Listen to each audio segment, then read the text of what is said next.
Nakalatag na ang plano ng iba't ibang ahensya ng gobyerno kabilang na ang NDRRMC, PAGASA at Philippine Red Cross para tiyakin ang seguridad ng publiko sa darating na mahal na araw. May live report si Marisol Abduraman. Marisol? Yes, sa katunayan ngayong hapon ay tinulong mismo ni Defense Secretary at NDRRMC Chairman Volker Vizni ang iba't ibang ahensya ng gobyerno para alamin ang kanilang mga paghahanda para nga sa nalalapit na Semana Santa. Sa briefing nga ni Undersecretary Alexander Pama, sinabi niya ng DSWD ay magdideploy ng mga field officers sa mga identified na area at mga disaster response unit sa 16 na rehiyon sa bansa.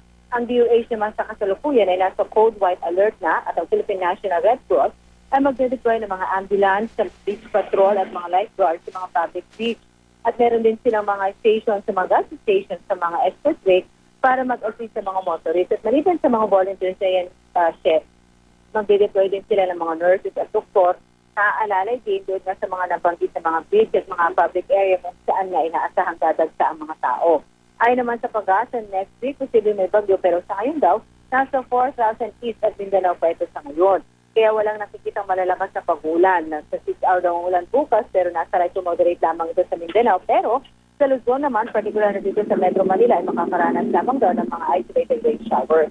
So Wednesday, April 1, ay papasok sa Philippine Area with responsibility ang bagyo pero wala naman daw itong direktang effect kaya hindi pa raw natin ito mararamdaman. Ang CBOC naman, sinabing ang Taal at Mayon ngayon ay nasa level 2 kaya tuloy-tuloy daw ang kanilang pag-monitor sa lahat ng mga bulkan. Ang kanilang mga senior staff naman ay nasa respondent distance daw kung kinakailangan para kung sakali daw na magkaroon ng emergency ay agad daw sila makakarespondi at makakapag-report to work. Sa ngayon, wala pa naman daw kahit na anong senyales na abnormality ang mga bulkan ayon sa CBOC. Ang DILG, handang-handa na rin daw ang PNP na mag-co-augment sa lahat ng mga LGUs kung saan mga lugar na kinakailangan. Handang-handa na raw ang kanilang tinatawag na bantay kalsada. May mga PNP assistance centers sa mga tinatawag na mga places of convergence, lalong-lalo na yan ang mga terminals, bus terminals, ang mga paliparan, ang mga pier at gayon ang mga simbahan. Inaasahang pupuntahan ang ating mga kababayan sa Semana Santa.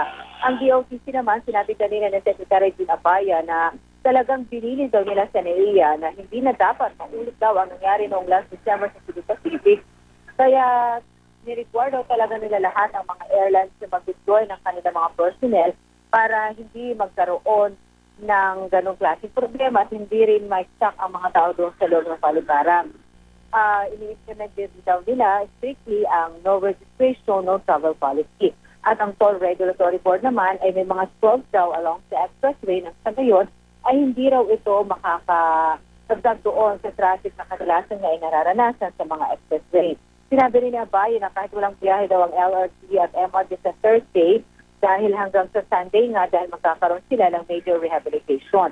At ang MMDA naman siya ay in-announce kanina na in-approve na nila ang 8 reblocking project sa Metro Manila at listed na rin ang coding sa April 1, 2, 3, 6 at 9. Maging ang AFP ay handa na rin. At kanina nga siya ay talagang binili ng Secretary Gazmin sa AFP at PNP na siguraduhin na merong sapat na seguridad sa mga church at sa mga beach.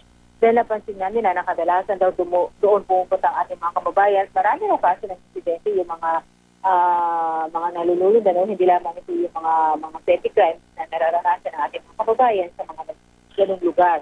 Ang NDRRMC, simula ngayong araw, ay nasa blue alert na sila. At sa kanyang pinakahuling mensahe, sinabi ng Secretary Gazmin na bago umalis, ayusin ang bahay at wag dadalhin ang isang ulo kung saan lugar tayo papunta. Kaya So, sa ngayon ba, maliban sa Metro Manila, ano pa yung ibang areas na mas tinututukan ngayon ng mga government agencies natin? Oo. Maliban dito sa Metro Manila siya, ang mga na-identify kasi na alam nilang karanasan, dinadagsa ng mga bakasilita, ay nariyan na yung Boracay, yung Baguio, yung La Union, kung saan usually may nagkakaroon ng sorte ng ating mga kababayan, kung saan may mga relate, kung saan yung may mga busy ka nga na talagang pinupuntahan pag-tuwing ganitong klaseng panahon.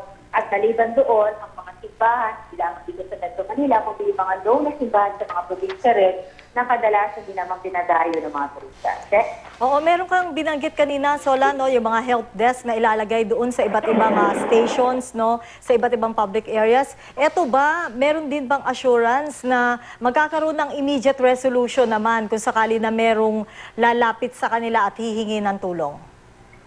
Oo, that's one thing they assured us kanina, no, na hindi lamang ito sa planning, kung ititiyak daw nila kung anong nakalatag nilang plano ngayon, ay talagang masusunod. Kaya nga daw this time talagang nag-maximize sila dahil inaasahan nga nila na maraming tulog. Pagamat, no, they're not hoping na may mga aksidente mangyayari, pero kumbaga imagining the worst case scenario na sila, kaya maliban doon sa mga volunteers, meron din mga doktor na mismo at mga nurse ang nakadeploy para kung sakaling nila yung nangangailangan ng mga medical attention, ay agad-agad daw itong susolusyonan o matutugunan, maliban pa ito doon share sa mga ambulance talagang mga nakadeploy.